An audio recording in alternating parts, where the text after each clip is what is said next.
আমের সিজনে আমাদের ফ্রিজের সিনারিওটা খানিকটা এরকম থাকে, মানে একটা তাক সবসময় আমে অকুপাই করে থাকে। ওই যে পেছনে যে প্লাস্টিকটা দেখছে ওটাও কিন্তু আম আছে, হ্যাঁ এটার ভেতরেও পুরো আমের ঠাসা। আসলে 3 রকমের আম আছে, ওইটাতে একরকম, এটাতে একরকম, এটাতে একরকম।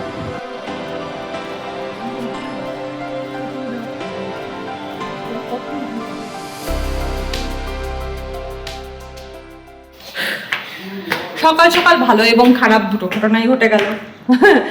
Good morning everyone, welcome to রাই হাই, welcome to our new blog. সকালবেলা জামা কাপড় কাচা হয়ে গেছে, মেলাও হয়ে গেছিল, তারপর হঠাৎ করে বৃষ্টি। না তাতে আমাদের একটু রাগ হয়নি, কারণ খুব মজা লাগছিল। দর্শন করে নাও, খুব মজা লাগছিল। ভাবলাম ভালোই হলো, জামা কাপড় তুলে দেবো কষ্ট করে, সেটা ঠিক আছে, কিন্তু বৃষ্টি পড়ুক, পড়াটা খুব দরকার।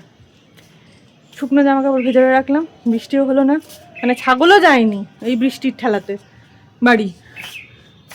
আবার রোদ উঠে গেল, এই জামা কাপড়গুলো হয়তো ভেতরে রেখে কী করবো, ওই যে খাটে সব পেয়ে দেখো স্তূপাকার, আরেকবার মেলতে হবে, মানে একই কাজ ডবল ডবল করে।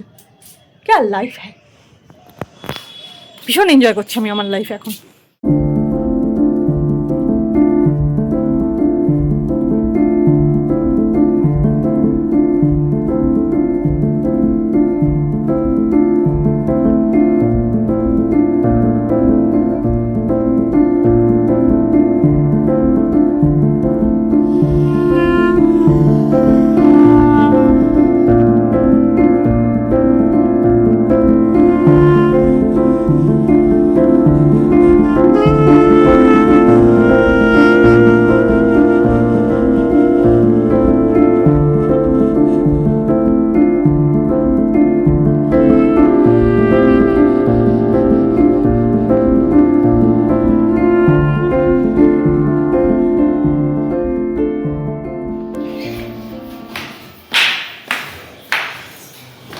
দেখতে পাচ্ছ নিশ্চয়ই, এটা আমি রোজ পাই। ওপরে ছাদে গেলেই আদর যদি আমার সাথে কোনো কারণে যায়, সে সকালে হোক বিকালে হোক, ও রোজ একটা করে নয়নতারা আমার চুলে গুঁজে দেয়। যাই হোক, এই দেখো ওকে পড়াবো বলে সব রেডি করা হয়েছে, আরেকবার করে শুরু করতে হবে। চলো শুরু করি। আচ্ছা এখন দেখটা আমার আদরে স্নান হয়ে গেছে, ওর তো একটা কাজ আছে, ও সে সকাল থেকে বসেছে কাজ নিয়ে, সারাক্ষণ ধরে ওই করে যাচ্ছে। আমি এখন আবার ডাল বসালাম, ডালটা শুধু করা হয়নি, ডালের সঙ্গে একটু আলু দিয়ে দিয়েছি। আমার আবার আলু ভর্তাটা খেতে বেশ ভালোই লাগে শুকনো লঙ্কা দিয়ে। যাই হোক, তো ওটা হবে। আজকে মাছের ডিম আছে, আর মাছ খেতে আমার ভালো লাগছে না কেন জানি না, মানে আমার একটু সমস্যা আছে, মানে মাছের কাঁচা অবস্থায় আঁশটে গন্ধটা আমি সহ্য করতে পারি না। এইবার যদি ভাজার পরেও ওই কোনো রকমভাবে মাছের কোনো গন্ধ পাই, মানে ভালো করে ভাজা না হয় আর কি, তাহলে আমার সেদিনকার কেস হয়ে গেল, আমি আর সেদিনকে মাছ খেতে পারবো না, কোনোভাবেই আর খেতে পারবো না। মানে ওটাকে ঝোল করো, ঝাল করো, টক বানাও, যা খুশি করো, আমি আর খেতে পারবো না। তো এবারেরটাতে সেটাই হয়েছে, যার জন্য আমি মাছটা খাবো না। মাছের ডিমটা আজকেই আনা হয়েছে, সুতরাং ওটাতে সেই সমস্যাটা আশা করি নেই, হোপফুলি। তো হয়ে যাবে আমার মাছের ডিম দিয়েই হয়ে যাবে, আর বাকি হয়ে যায় আলু ভর্তা।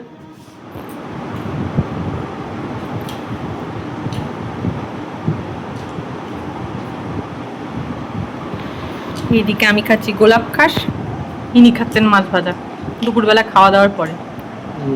পাগল, মাছ ভাজাটা খেতে ভুলে গেছে, এখন খাচ্ছি। আর আমি এখানে এসবই মনোনিবেশ করব। না না না না না, আমরা জানো তো ছোটোবেলায় যেটা করতাম, আমের এই জায়গাটা হাত দিয়ে বা দাঁত দিয়ে ছিঁড়ে দিতাম, দিয়ে পুরো আমটা দু হাতে ভালো করে কচলাতাম, এখান দিয়ে চুষে চুষে খেয়ে নিতাম। এই আমগুলো পারফেক্ট ওইটার জন্য। এইভাবে আর খাবো না আমি, ছাতা। রান্না যে সব কমপ্লিট হয়ে গেছে তা নয়, রাতের রান্না প্রায় বাকি থাকলো, এ দেখো সব কটা রেডি হয়ে রয়েছে। আমরা এখন খুব দরকার একটু বাইরে যাচ্ছি, আদরের জন্য একটা জিনিস কিনতে হবে, দেখাবো কি। শরীরটাও খুব একটা ভালো লাগছে না, হঠাৎ করে একটু ব্রেকডাউন মতো। ঠিক আছে, ও হয় জীবনে, আবার ঠিক হয়ে যাবে হয়তো। বেরোই, যতক্ষণ ঠিকঠাক আছি ততক্ষণ কাজগুলো তো চালিয়ে যাই। চল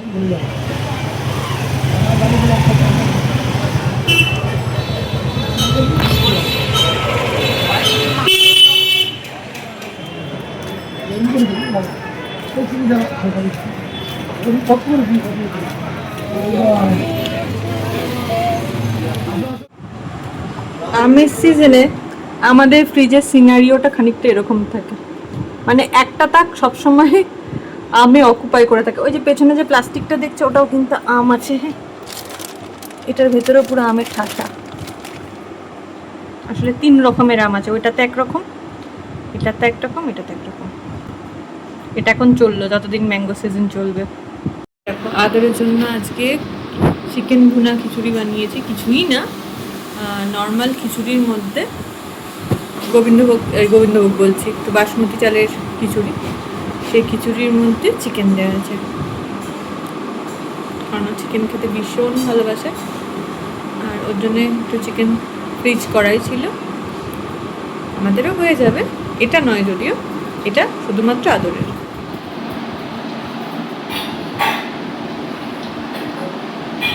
চিন্তা করো, নিজে নিজে এসে হয়ে থাকো, এইসব চলছে।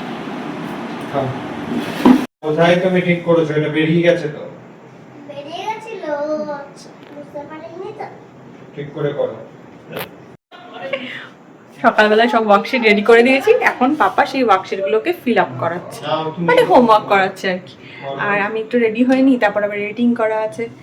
এই রোজ রাতের স্কিন কেয়ার যেটা আগে করতাম না, সেটা এখন 0-তে এসে ঠিক আছে, কিন্তু 0 থেকে মাইনাসে নিয়ে গেলে চলবে না, তাই সেটুকু। চলো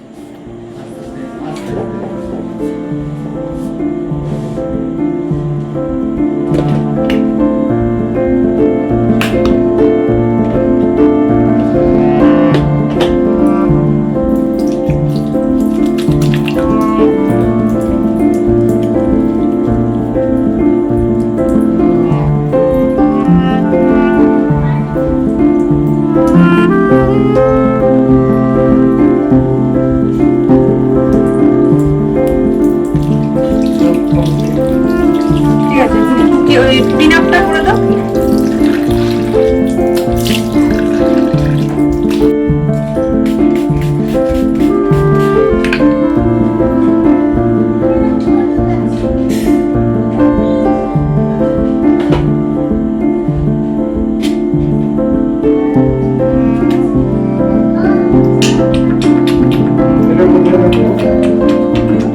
ওইটা দেখ, ওর পড়ার যে ইয়েটা, টেবিলটা, পড়ার যে ইয়েটা, যে বই খাতা থাকে তার ওই পাশে, জানলার পাশে। এখন পাশে জায়গা আছে, ওই ক্যালেন্ডারটা যেখানে আছে তার পাশে জায়গা আছে।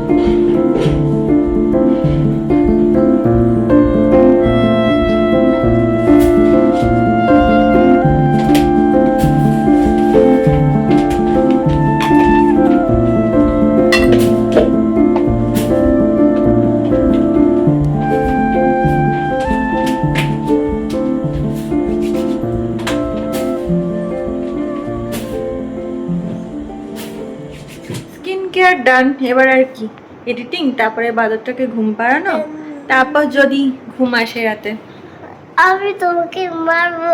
আমার এইটা আজকে আজকে এর সাথে আমি আমি আজকে আমি এই কাছে আমি আজকে সব আমার এই কাছে, মানে আমি কে?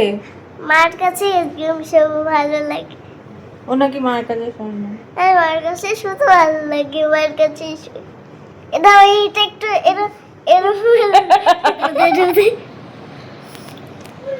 যাই হোক, এই বাদরটাকে ঘুম পাড়িয়ে এবার ঘুমাবো। আজকের মতো গুড নাইট, টাটা, আবার কাল দেখা হচ্ছে।